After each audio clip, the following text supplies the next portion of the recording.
بەناوی خوای بەخشندەی مێهرەبان ساڵتان لێبێت بەڕێزان ئەم شەویش لە بەرنامە ئەمڕۆ لەسەر پرسی موچەدەوەسین کە پرسێکی گرنگەوە تایبەتە بە ژیانی خەڵک و زیاتر لە دە ڕۆژە ئەو بڕپارەی کە لە عێراق گەشتووە دەستی بە سەرداگیراوە تاوکو ئێستا دەسەڵاتدارانی هەرێم ئامادەنین دابەشی بکرێت سەرەسەرەوە دەکەین هۆکارەکەی چییە و دەبێت چی بکرێ بۆی دەست بە دابەشکردنی موچە بکرێەوە ئێستا کێشەیەکیش دروست بووە لەسەر هەژماری من و لەگەڵ هەژمارکردنەوەی هەژمار لە بانکە حکومەکان و ئەمڕۆژ مامۆستایانی ناڕازی لە سلێمانی هۆژاریاندا بۆ یەکێتی تاوکو دووشەمە ئەگەر ئەم پرۆسەیە ڕانەگرێ هەژماری من لە سنووری پارێزگای سلێمانی هەڵەبجە خۆ پیشاندان دەبەنە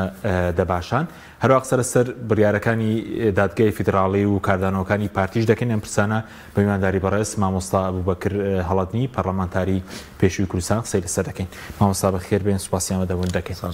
سوپاس دەکەین ئەگەر سەرەتا لە پرسی دابەشنەکردنی موچەوە دەست پێ بکەین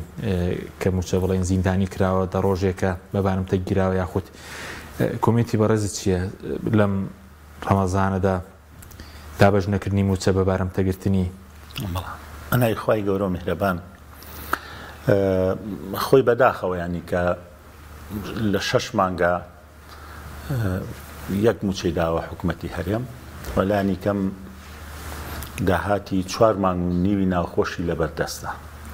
گەر داهاتی مانجی دەی بۆ موچەی مانجینۆ بەشێکی خسبێتە سەر باشە داهاتی 11 و 12 و 1 و 2 و تا ئەم ڕۆژ ینی کە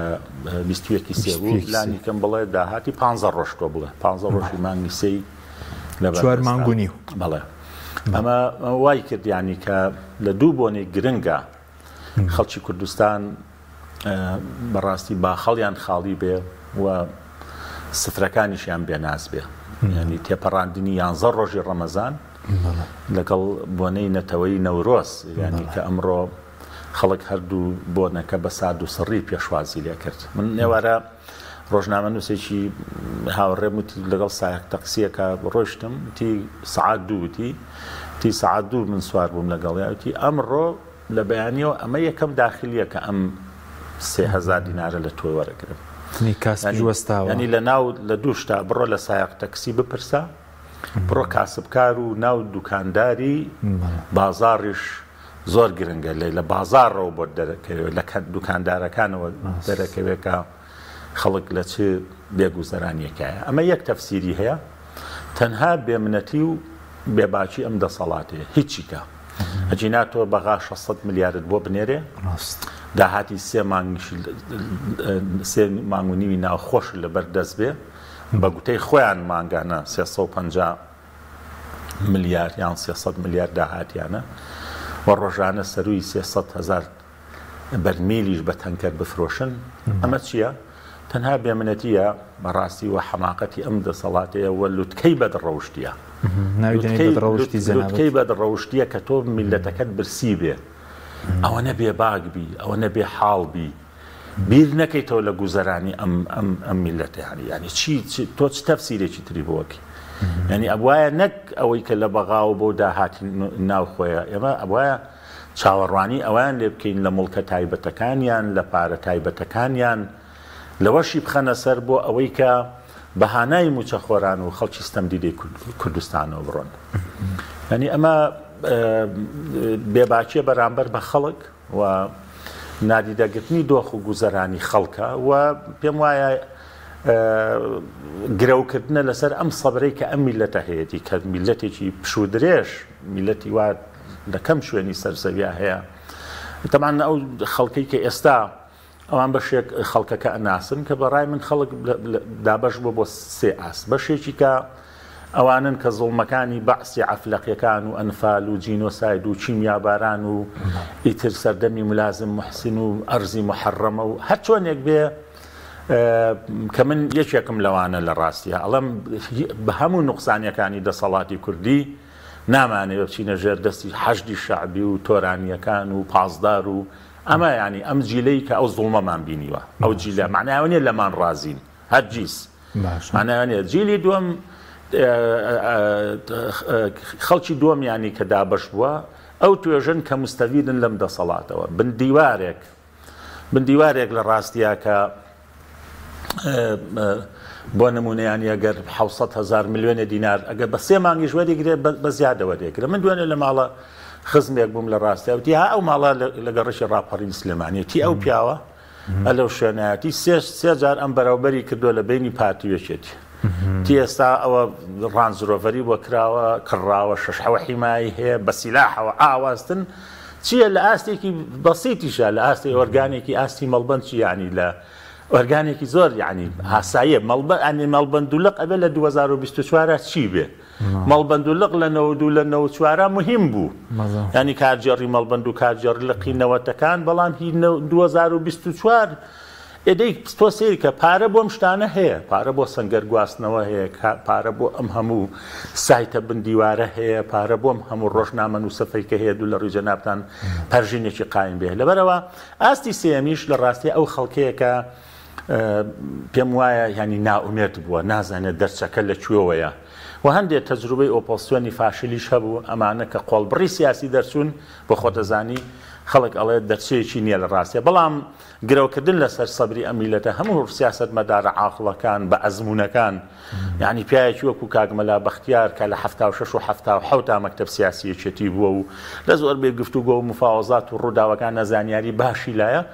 بڕۆ چەند ساڵە هاوارەکە ئەڵێم دووە خەبەرکە ناگرێت چەند ساڵە دۆستەکانمان چەند وەختە پێمان ئەڵێن بلاسقات چەند وەختە پێیان ئەڵێت یعنی لەم سەردانەی ئەخیری ئەمریکایی سەرۆک وەزیرانە سێ پەیامیان پێگەیان باشە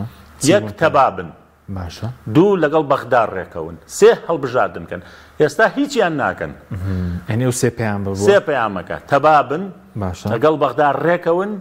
و هەڵبژارنیش بکەن فەرمووی ئێستا لە هەر سێکیاندا کێشە دروست بووە لە پارتیەوە تاڵێ من هەڵبژاردن ناکەم تۆ سەیری بەیاننامەکەی مەکتەبی سیاسی پارتیکە تێبینی لەسەر هەڵبژاردن هەیە بەڵام بۆ بەغدا ئەڵێ قابلی گفتوگۆیە بۆ هەڵبژاردننی ئەنجومەنی نێران و حکوومەتی داهاتوی عێراق لە ئێستا خۆی بۆ ئاماداکە وەک ئەوەی کە حساب بۆ هەرێمی کوردستان نەکە بۆ حساب بۆ هەرێمی کوردستان ناکە لەبەرەوەی زۆنێکی هەیە سەدر لە پرۆسەی سیاسی کشایەوە لە عێراق کاک حەجیم سەروی 76 کورسیوە نەبوو بەڵام بۆ هیچ کاریگەریەکی دروست نەکرد نەگەیشت بە بنبەست وایە پرۆسەی سیاسی هەما چوارچێوەی هەمانجی چۆ شوێنی و شوێنی پەرلەمانتارەکانیان و پەرلەمان و وەزیرەکانیشی پڕکرایەوە ئەگەر بیدرایەتێ بۆ لەبەرەوەی سەدر زۆنێکی نەبوو قەڵەم ڕێوێکی حکومڕانی نەبوو وەکو یەکێتی و پارتیکەیانە پارتی لەبەرەوەی زۆنی حکومڕانی هەیە چۆن یەکێتی پێشترەوێت ئەگەر ینی 6 مانگ 7 مانجێک پێش تەواوبوونی خولی پێنجەمی پەرلەمانێکێتی وێت ئەگەر ئابەم فۆرمە نایڵم هەڵبژاردن لە سلێمانیا بکرێت ئێستاش پارتی لە ڕاستیە زۆنی هەیە مشکلی هەڵبژاردن ئەنجامدانی هەڵبژاردن پێم وایە لە ئەستەم نزیک بۆتەوە ناکرێت چونکە پارتی زۆنی هەیە زۆن کە لە دێگەڵە بەو لاوە نەهێڵە سنووقی مەگەر پەشیمانبوونەکە لە یەک حاڵەتێکە هیچ پشگیرێکی نێودوڵەتی و ناوخۆی لە دوو حاڵەتێکایە ئەگەر بێ ئەمەل ببێ لە تورکیا لە ڕاستیە دووهەمی نیشان ئەگەر گوشاری نێودەوڵەتی ئەمریکا و ئەوانە زیاتر بێ ئایا ئەمریکا کە سەرقاڵە هەڵبژاردنەکانی ناوخۆ و نێوان بایدن و ترەمپ و ئۆکرانیا و سین و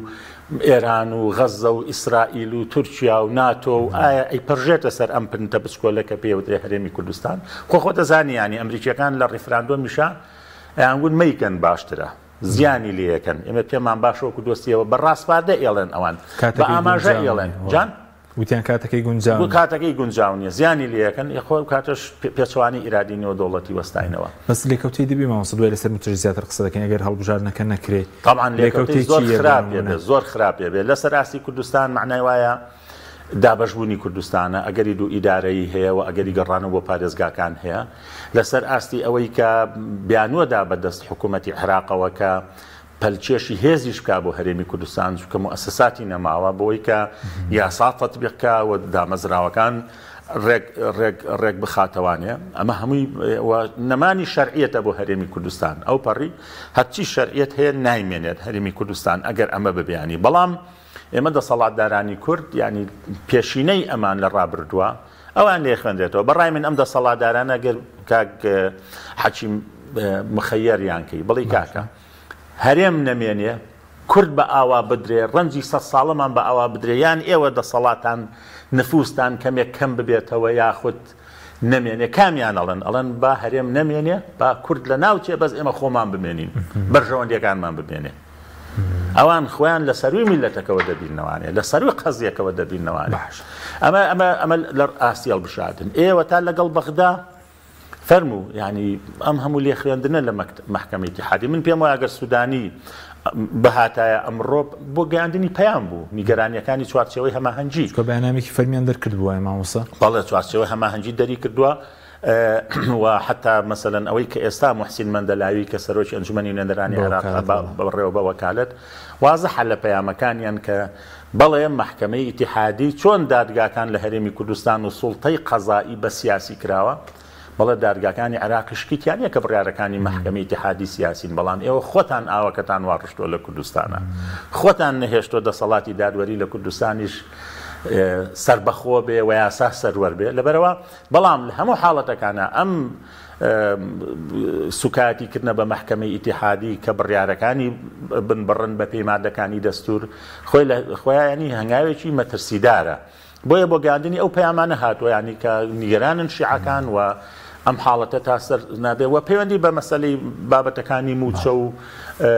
هەروەها هەڵبژاردنەکانی فراج بەیانامێکی بڵاو کرد بۆ دەوگەگەر بەردەوام ڕێکاری یاسایی دەگرنە بەر پێ دوێ دۆسی دیکەش دەستە دەسەڵاتدارانی هەرێم بجۆ ئەوەی چێکە لە لێکەوتەکانی ئەگەر لە هەڵبژاردن نەکرێ بۆی هەیە لەسەر دەسەڵاتدارانی هەرێم داوای یاسایی تۆمار کرێ و ملاحەقە بکرێن لە ڕووی قانونیەوە بۆیە ینی بە هەموو کلۆجێک بە هەموو کلۆجێک ئەبێ هەڵبژاردن لە کاتی خۆیان بکرێت وە زۆر طبیعیە ئەگەر ینی ئەگەر ئێمە قسەیە بکەین کاک حەکیم بڵین هێشتا دەرفەت ماوە دەرفەت زیاتریان مەترسی بەڕای من مەترسیەکان زیاتر لەسەر هەرێمی کوردستان ئێستا دەرفەتەکان زۆر کەمن بەڵام ئەو تۆزە دەرفەتەی کەماوە ئەوەیە کە ئینقاذ ما یوتیم و ئینقاذ و عەرەبوتەنی ئەوەیە کە هەڵبژاردنی پەرلەمانی کوردستان لە دەی 6 دوانەکەوێت ئیتر هێزە سیاسیەکان کەمەهێنن کورسیەکانت کەمە بێتەوە ئەوە بابەتێکی ترە لە ڕاستیە ئەگەر ئەمە ینی بۆ خۆشیان ئەمێننەوە بۆ خۆشیان هەچەنە ئەو پێگەی جاران و ئەو لێخڕینەی جارانیان نامێنێتەوانێ بەڵام بەدڵنیایە بۆ خۆشیان هێشتا شەرعێتێکیان بێ بەو شەرعێتە نیوە ناچڵە بمێننەوانێ نەک دوایی ڕوبەڕووی مەترسی و مەلاحەقاتی تری قانون باشنەوە بەڕێزت چۆن بەرەکی پارتیەڵە سنگینەوەی کە دڵن بەشدار نابن نهێنیەکەی چییە پەیوەندی بە چیەوەیە پێم وایە بڕیارێکی خراپە ئەمە دووەم بایکۆتە کە پارتی دیموکراتی کوردستان لە 33 ساڵی ڕابردواییکە بۆ دووەم بایکۆتی یەکەمیشیان لە سەروبەندی هەمواری یاسای سەرۆکایەتی هەرێما بوو لە خولی 15 ئابی 2015 بایکۆتی لیژنەی قانونیان کرد لە پەرلەمان و بایکۆتی کۆبوونەوەی پەرلەمانیان کرد بۆ لەسەر یاسای سەرۆکایەتی هەرێم کە ئەو کاتە پارتی 38 کورسی هەبوو لەگەڵ 11 کورسی کۆتاکان ئەمە دووەم پایکۆتە کە پارتی دیموکراتی کوردستان دەڵێ دەیکەم بەڕای من بڕیارێکی زۆر خراپە نادی دەگرتنی دۆخی ئێستایە کە پەیوەندی بە چیەوە پەیوەندی بەوەیە کە لە داهاتوودا ژمارەی کورسەکانی زۆر کەم دەکات هەروەیە هەر پەیوەندی پێشبینی چەند کراوە مامۆستا بۆ پارتی بە پێم یاسا نوێ و دابەشکردنی کورسیەکان ئەم یاسا نوێیە کە هەموو زەختێکیش بکە پارتی بۆ 35 کورسی هێنە دەشتاوەندا هێنێ بەڕای من لایەنەکانی دیکە نزیکە 70 کورسی دەبن گەڕاوێ 35 لە نێوان 35 ئەمە پێشبینی منە لە ڕاستە 35 بەم دۆخەی ئێستاوە چونکە ینی ئەمە پەیوەندی بەوە هەبوو کە ئەم چوار بازنە چونکە تۆ سەیری ئەگەر تۆ توێژینەوەی بکەوە کۆ ڕۆژنامە نووسێک بزانە ناهاوسەنجی هەیە لە خولی 4 و 5 پەرلەمانی کوردستاندا لە نوێنەرەکانی نوێنەری پەرلەمان لەسەر ئاستی 4 پارێزگاکەی هەرێم تۆ محەددە دەبی کە سلێمانی 30 کورسی بێ بۆ نمونە ناتوانانی بیکەیتە 39 خەڵکی سلێمانی بڕوە هەبێ 38 بڕوە ئەگەر هەڵەبجە سێ بێ 24 هەولێر بێ ڕێک ئەمە لەسەر ئاستن ینی فرە بازنەی عەدالەتێکی تایە کاک حەکیم لە ڕۆی ژمارەی دانیشتوان و نوێنەرایەتیکردنی پارێزگاکان دووەم نەمانی 11 کورسی کۆتا ئەوە کاردانەوەی لێکەوتەی خراپی هەیە لەسەر پارتی دیموکراتی کوردستان چونکە بەداخەوە ئەو کۆتایانە هەمیشە لە ڕاستیە باڵانسی سیاسیان بە ئاقاری حیزبێکی سیاسیە پارتی دیموکراتی کوردستانە لاسەن کردبوو کە ئەکراوانە بن طبیعی بوو هاوپەیمانێتیان لەگەڵ پارتیدا هەبێت تەبیعی بوو دۆخی مەسلحەت و بەرژەوەندی خۆیانیش ڕەچاو بکەن لە هەولێر و لە دووهۆکە هەن لەژێر قەڵەمڕەوی پارتی دیموکراتی کوردستان و زۆنی زەردا بەڵام ئەگەر بۆ سیاسەتیش بووایە بۆ تاکتیکیش بووایە ئەیانتوانی کۆمەڵێک مەواقیف و هەڵوێستیان ببوایە پێچەوانەی پارتی دیموکراتی کوردستان و بوایە جۆرێک تەفاهمیشیان هەبوایە کە هیچ نەبێ بەڵام ئێمە نەمان بینی من بەش بە حاڵی خۆم شتێکم نەبینی کە جیاواز بن لە دوو خلی پەرلەمانی کوردستانە کە لەگەڵ ئەو هەڤاڵانە بوون سێم ینی چی تۆ ینی حیزبی دەسەڵاتدار بی لە هەموو دنیای حیزبی دەسەڵاتدار حقوق ئادرێ کاکە تۆ ئەمە دوو کابینەیە طبعا ئێمە ناتوانین هەموو ئۆباڵی ئەم حکومڕانیە فاشیلە ناڕەوایە بێویژدانیە هەمووی بخێنە ئەستۆی کابینەی نۆیەمەوانێ ئەمە تەراکومە بۆ خۆتەسانی زینجیرەیەکی یەک لە دوایەکە کابینەکانی پێش و تریش لە سیاسەتی سەر بەخۆی نەوت و دزینی سامانی گشتی و بەقائیمە لە دیوەخانەکان ناچون خەڵکیان تەعینە کرد بەقائیمە خەڵکیان خانە نشینە کرد خەڵک هەبووە لەوەکانی پێش و بڕۆ سەری دۆسیەکانی داواکاری گشتی بکە بەیانی تەعین بووە پاژنیوەڕۆ لە ڕاستی خانە نشینیان کردووە بەڵێ بە پلەی بەرز بە مدیر عام بەرەو ژوور لە ڕاستیە بە سەدان وەزیر و ڕاوێژکار و مدیر عام ئەمانە خۆ هەمووی ئەم کەڵەکە بووە بەڵام لێرە گەیشتە لووتکە لەم کابینەیە ئەگەر تەقیمی بۆ بکەی خراپترین کابینەیە بە درێژایی نۆ کابینەکەی حکومەت لە سەد مامۆستاگەر ئەم کابینەیە بەپێی بەرنامەی هەڵبژاردنەکە تۆ 76 بەڵێنی داواکار من هیچ موقفێکی مسبقم لە هیچ هێزێکی سیاسی نییە وەرە ئەو کارنامەی کە متمانەی پێوەرگتووە لە پەرلەمانی کوردستانە لە دەی تەموزی 2019 وایە بڕە بەپێی ئەو هەفتا و ئەوەنە بەڵێنی کە داوێتی لە ساسی ناهێنێت بە 170 بەڵێنەکانی جێبەجێ نەکردووە لانی کەم ینی حکومەتێک کورد بۆتەوە لە موچە دانا نەتوانی موچەبەی حکومەتێک 10 ساڵە جۆرێکی تر دزی لە خەڵکەکە کە ئەویش کەویش پلە بەرزکردنەوەی فەرمانبەرانی هەرێمە کە هەموو فەرمانبەرێک لانی کەم 100,000 دینار بۆ 150,000 دیناری لێ ئەبڕدرێ بەهۆی پلە بەرزکردنەوە هەتا تەسیری لەسەر خانەنشینیش هەیە چونکە بەیانی جەنابەت کە خانەنشین نەبی لەسەر دوام و چەند خانەنشین نەبی واتە زۆر بەرزکردنەوە بۆ قەرەبوو ناکرێت نەخێر قەرەبوو ناکرێتەوە چونکە ئەو خانەنیشە لەسەر دوام و چەتۆ خانەنشین نەبی لەبەرەوە کە لە خانەنشینانی مەدەنی ژەکرێ ئەو زوڵمە لەبەرەوە ئەمریکا ئێستا هەیە لە ڕاستیە فەشەلە لەسەر هەموو ئاستەکانی حکومڕانی بۆیە ینی کاک حەکیم دۆخی ئێستا هەرێمی کوردستان ئەو نازەی جانرانی نەماوە لە بەردەم کۆمەڵگەی لێم دەوڵەتی تۆ بەچی خەڵک نازت ڕاکێشێ نازت بگرێ شەفافیەتەکەت پرۆسەی نەوتەکەت متمانەی میلەتەکەت تەبایی هێزە سیاسیەکانت ئازادی ڕادەربڕینەکەت پاراستنی سنوورەکانت سیستمی بانقیەکەت چی یعنی چی کەت هەیە ینی چ شتێکت هەیە کە خەڵک لەسەر ئەو ئەساسە کە بێتەوە نازی تۆ ڕابگرێت دووەم ئەو وەرەقانەی کە بەدەستی ئێمەوەن هەموو ئەو کارتانە من حتا پێم وابوو بەڕاستی کار حەچیم تا ئەوێ ڕۆشتم ئەموو دەسەڵاتدارانی بەغدا طبعا عقلێتێک هەیە لە بەغدا شۆڤێنیە و داخ لە دڵە و چاوی بە پێشکەوتنەکانی هەرێمی کوردستان هەڵنایە و ئەگەر دەسەڵاتیان ببێ فیدراڵیەتیش ناهێڵن ئەگەر دەسەڵاتیان ببێ ئەمان جێڕێنەوە بۆ سەردەمی پارێزگاکانەوە هیچ ئەو عقلێت ئێستا لە بەڵێ بەڵام چێ ئەم بیانوانی بەدەستەوەدا خۆمان بەدەستمانوت ئێماگە لە 2010 شەرعیەتی ئەم دامەزراوانەمان نۆژەن بکردایەتەوە جارێکی کە شەرعیەتمان پێ بدانەوە چ ڕێگریەکە بوو لە 2022 ببوورە کە خولی پێنجەمی پەرلەمانی کوردستان تاوا بوو بۆ ئینتخابات نەکرا چی بوو لە ڕاستیە تەنها نادیدەگرتنی واقعی سیاسی ئێستای هەرێمی کوردستان بوو و ناوچەکە بوو و دنیا بوو باش مامۆستا ئێستا کێشەیەکە بوو لەسەر لیستی هێزە ئەمنیەکان وەزیری دارایش قسەی کردبوو دەڵێ پارەی 370,000 هێزی ئەمنیان نەنادووە جگە لە خانەنشین بەڕێز لە لیژنەی پێشمەرگە بووی لیستی هێزە ئەمنیەکان کەم کوڕی زۆری تێدایە هێزە ئەمنیەکان بە تایبەتی کەم کوڕی لەکوێدایە وەزارەتی پێشمەرگەش نالیوە هاوبەشەکان یەکەکانی 78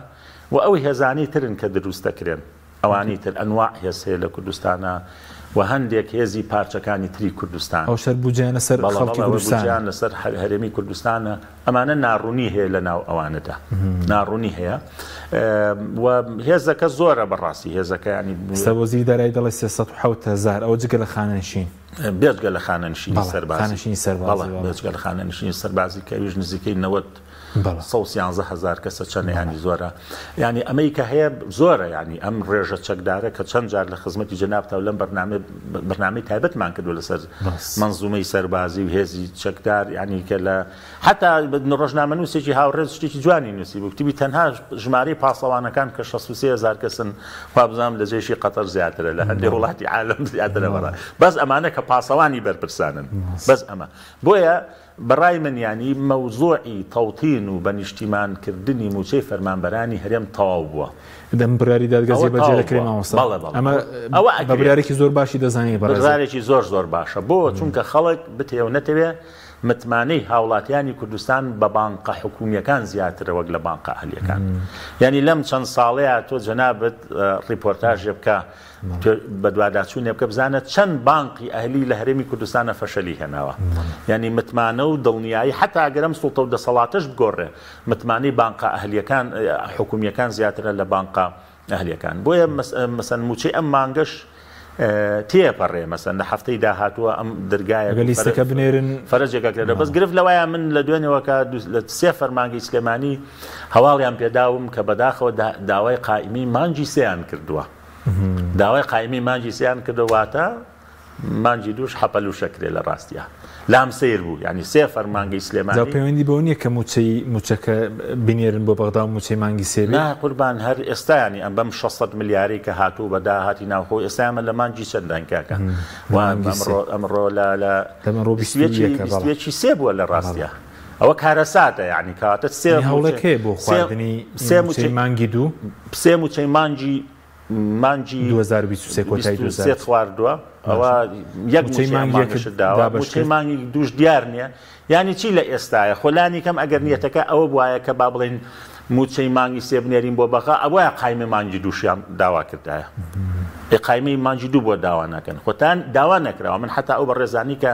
پەیوەندیان پێوەکردن خۆیان لە بەشی محاسبەی دائیرەکانیانن لامان سەیرە بەڕاستیانی کە نێتێکی تری دەسەڵاتەکە بەداخەوە ینی کە باسمان کرد هۆ کارەکە ئەوەیە کە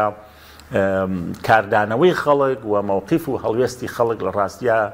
ئەزانن لە ئاستی پێویستانە لەبەرەوە هۆکارە زۆ کواژماری من ئەو کێشەی کە دروست بووە سەرنجی بەڕێز سیێستام و کار بۆ دەکەم بەتابەتی سەرۆکی حکوومەتی ماوە بەسەر چوو کە ئەوە جێبەجێ ببێ کە 6 بانکی ئەهلی ئێستا بەشدارن لە هەژماری من بڕیارەکەی دادگای فیدراڵ دەڵێ دەبێ هەژمارە سەرکە لە بانکە حکومە فیدراڵەکان بێ سەرنجی بەڕێزت چی بوو لەسەر هەژمارەکە پێم وایە لای هاوڵاتیانی کوردستان هەژماری بانقی هەژماری من ناڕوونە و ئەوانی کە پسپۆڕ و تایبەتمەندن لەو بوارەدا سەرنجەکانیان سەرنجی وردە و لە جێگەی خۆی دایەتی کە هەر جارێ سیستمی بانقی لە هەرێمی کوردستانە لە ئاستێکی لاوازایە و نەشیان ویست ئەمە بەڕاستی بناغەیەکی پتەی بۆ داڕێژێ لەبەرەوە ئەگەری زۆر لەسەر سیستمی بانقی هەژماری من بۆ ئەوەیە کە ئەو بانقا هەلیانە جارێکی تر سوودمەند بنەوە لەسەر حسابی هاوڵاتیانی کوردستان بۆیە متمانەی خەڵک بە بانقە حکومیەکان زیاتر وەک لە بانقە ئەهلیەکان و ئەو بڕیارانی محکەمەی ئیتیحادیش ئەگەر وەکو خۆی جێبەجێ بگرێت کە جەنابەت دەزانی وەکو دەستور بڕیارەکانی مانگی شەماوەسارەیەک 21 بەڵێ ئەمڕۆ 21 سێ مانگێکە دەرچوو مانگێکەوە بڕیارانە بەڵام دەسەڵاتدار هەنگاوێک نەچوونە پێشەوە نەخێریان بۆی کە هەژمارەکە بکرێتەوە چەندە بەڕێوەبەری بڵین ڕافیدەین بانکی ڕافیدەین و کی کار دوتویان لە مانگی دەتوان هەژماری بانکی دروست بکەن یعنی ئەم پەرلەمانی عێراق کە دوێنێ ئەم تەسریح و لە دوانەوەی دوێنەی سەرۆکی دادگای فیدراڵی شتێکی باشە ئەڵێ تاو کاتێک کە پرۆسەی هەژمارکردن تەوتین بە نیشتیمانیکردنی موچە خۆرانی ئەتوان بە کاش وەریگرن فەرمانبەرانی هەرێم ئەوە بڕیارێکی باشە کەواتە ئەکرێ حکوومەتی هەرێم و حکوومەتی ناوەندی یان حکوومەتی کاربەڕێکەری هەرێم لەسەر ئەمە ڕێکەون لەسەر بناغەی ئەم بڕیارانی محکەمەی ئیتیحادی کەم بڕیارە بە ئیزدارکردنی ئەمرێکی وەلایی یاخود تەفسیری بۆ بکرێ ئەمەی کردوێتی بەڕای من بەشی دووەمەکەیە تەفسیری بڕیاری محکەمەی ئیتیحادی باشە کە بەو جۆرە کردوێتی کە ئەڵێ هەتاوەکو ئەو تەوتین و بە نیشتیمانیکردنە تەواو بێ ئەکرێ بە کاش وەریگرن کە ئەمە لە قازانجی موچەخۆرانی هەرێمە و ئەبێ گفتوگۆی حکوومەتی کاربەڕێکرد لەگەڵ حکوومەتی ئیتیحادی لەسەرەوە بنەمایێت باشە ئەی هەڵوێستی مامۆستای ناڕازی چۆن دەبێن و توانە تا دووشەمەگەری کێتی هەژماری من ڕانەگرێت سنووری سلێمانی و هەڵەبجە خۆپیشاندان دەبەنە دەباشان بەردەم ناوەندی بڕیاری یەکێتی واللهی من پێم وایە بێ ئەم گوشارانە لەسەر تاسەری کوردستان بێ ئەمە یەک دووەم بەڕای من لە چەندین کۆمنتا بۆ مامۆستایانی خۆشەویستی ناڕازیم نووسیوتم ئێوە لە 10 ساڵی ڕابردووە هەرچی خۆتان جێبەجێ کرد بەداخەوە توێژەکانی تر پاڵپشتێکی گەورەی ئێوەیان نەکرد ینی ئەگەر لێرە تاکو تەرا خەڵکێک هەبوو بێ بەڵام لەس ئاستی ئەم هەموو موچەخۆر و خانەنشینی مەدەنی و کاسبکار و پێشمەرگە و خانەنشینی سەربازیە بەداخەوە پاڵپشتێکی مامۆستایانی خۆ پیشاندەر نەکرا سێ فعلەن یەکێتی نیشتیمانی کوردستانە بێ خۆی ساخ کاتەوانێ چیە بێت تێستا خۆی ساغ نەکردێت خۆی ساخ کاتەوە ئەگەر لەگەڵ داوای ڕەوای موچەخۆرانی هەرێمە مەسەلەن بۆ نمونە ئەگەر لەم زۆنەیە لەم ئیدارەیە دوو فەرمانگە بەپێی بڕیارەکانی مەحکەمەی ئیتیحادی کە مانگێک لەوە پێش دەچوە بۆ نمونە بەڕێوەبەراتی گشتی پەروەردەی سلێمانی و بەڕێوەبەراتی گشتی تەندروستی سلێمانی ئەگەر قایمەکانیان بنێرن نەتوان ڕاستەوخۆ موچە لە بەغدا وەرگرن بۆ ئەمە ناکەن بۆ چەند دائیرەیەک ئەمە ڕاستەوخۆ ئەمە بڕیارێکە هیچ تانەی لێ نادرێ پشت ئەستورە بە بڕیاری دادگای فیدراڵی ئیتیحادی من نازانم بۆ ناکرێ یانەوەی متمانیان بە بەغا زەعیفە یان نانەوێت لەگەڵ هەرێم لەگەڵ ئەولا زۆنی ئەولا تێکی دەن یان ئەم بڕیارانە بۆ لە ئەنجومەنی وەزیران نەخەمڵیوە ینی چی تێچێ لە ڕاستیە تۆ ینی ئەگەر لەمە دووە کەمێک بژانەوە دروست ببێ و بازار و باخەڵی هاوڵاتیانی هەرێمی کوردستان گەرم ببێتەوە لە قازانجی خەڵکە بەڵام ئەم هێزە دەسەڵاتدارانە ئەتوانن بەشتی تر فریای خۆیان بکەون و متمانەی هاوڵاتیانی کوردستان بجێڕمەوە ئەتوانن ئیسلاحاتی ترکەن و ئەتوانن دەست بۆ سێکتەرەکانی تر بەرن بۆ داهاتی ناوخۆی بەرن بۆ خاڵە سنووریەکانی بەرن و فعلەن یاسای و بڕگە و مادەکانی یاسای چاکسازی وەکو خۆی جێبەجێ بکرێ ئەم بندیوارانە پاکەنەوانێ بەفعلی ئەوانی کە بایۆمەتری کراوە لە هەرێمی کوردستانە پارێکی زۆری بۆ سەرفکرا بۆ ئەوەی کە لە بایۆمەتری ئەو نەتیجەی کە پێی گەیشتن بۆ ئەمە جێبەجێ ناکرێت کە سەروی 56,000 چەند موچە هەبوو و دوو موچە هەبوو و خەڵکێکی وەهمی هەبوو ئەمانە بۆ قەرزەکان وەرناگرێتەوە لەوە بەرهێنەرەکان تریلۆنێکە قەرزێکی زۆرە لە ڕاستیانی بۆ ئەوانەی بە ناڕەوا مستەفید بوون بۆ لیان وەرناگرنەوانێ بۆ ئەوانەی بە ناڕەوا لیان وەرناگرەوانێ بۆ هەموو ئەوانەی لە کوردستانە کۆشک و قەڵایان دروست کردووە کە بە سەدان خۆشک و قەڵا دروست کراوە لە سای ئەو دوو حیزبەیە بڵێ بە سەکاکە ئیتر ئێمە حیزبەکەمان لە قەیرانایە میلەتەکەشمان لە قەیرانایە ئەزمونەکەشمان خەریکە کاکە تۆ 30 ساڵە کادری ئێمەی ئەندامی ئێمەی پێشمەرگەی ئێمەی هەواداری ئێمەی ئەمە حەقەکەی خۆتە کاکە ئەمە نەیخۆتەوەکی کەمان بۆ بێنەرەوانێ ئەتوانن بیکەن ئەم حیزبانە ئەتوانن بیکەنە بێ هەر ئەوەش بکەن ئەمانە هەمووی هۆکاری جێڕانەوەی متمانەی ئەو میلەتێ هێشتا ئەو میلەتە پێی خۆشە ئەمەی کە پێی وترێ قەوارەی دەستوری هەرێمی کوردستان بمێنێ هێشتا چونکە قەوارەکە جیایە لە دەسەڵاتداران باش مامۆستاگەن دوێنێش درۆمیدە راپۆرتێکی بڵاو کرد بۆ دەڵێ مینحەی وەزیرەکان کە بۆ 25 بڵین میلیۆنە دراوە مینحەی ئەوە بۆ خۆیان خەرجی دەکەنەوە کواوکاری سرنج چێ لە کاتێکە موچەوەستاوە مینحە بۆ وەزیر هەبێ لە 10 میلیۆن و دەست پێ بکە بۆ 25 میلیۆن دینار یعنی ئەمە بۆ خۆیان یان بۆ وەزارەتەکانە بۆ خۆیان بەناوی خەرجی بەردەست و بەڵێ ئەگە بۆ وەزارەتەکان بێ و قابلی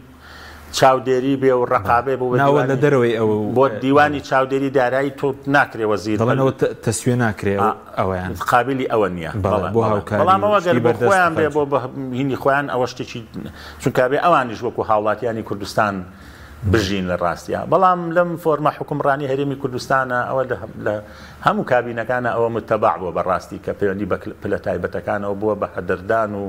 خەرجێکی زۆر هەبووە و بەشێکی نەتەوان لە هەموو کابینەکان بەشێکی لە بێدەنگکردنەکان پەیوەندی بەەوە هەبووە باشە پەیوەندی ئەو بە هاتوونەتە ماڵەکەی تۆتیانەکە حەکی مەحبوب لە چۆن ینی ئەمە لە بەرە جەژنانە ئەمە مۆکێت و قەنەفەکەتە بۆ بەیانی بەهایستی 40 وەرەقە بۆ خۆت قەنەفە و مۆکەتی تازەت بۆ هاتووە هەرێ وڵاتە بۆ بە هەردەدراوە کا حەجیجان دەست خۆش بێمانستەکەی مامۆستا بەکرد هەڵەتنی سپاسیان بە دەبوون دەکەین سپاس بەوەی بینێرانی بەڕێز سپاس بۆ هاوکارانم خواتان لەگەڵ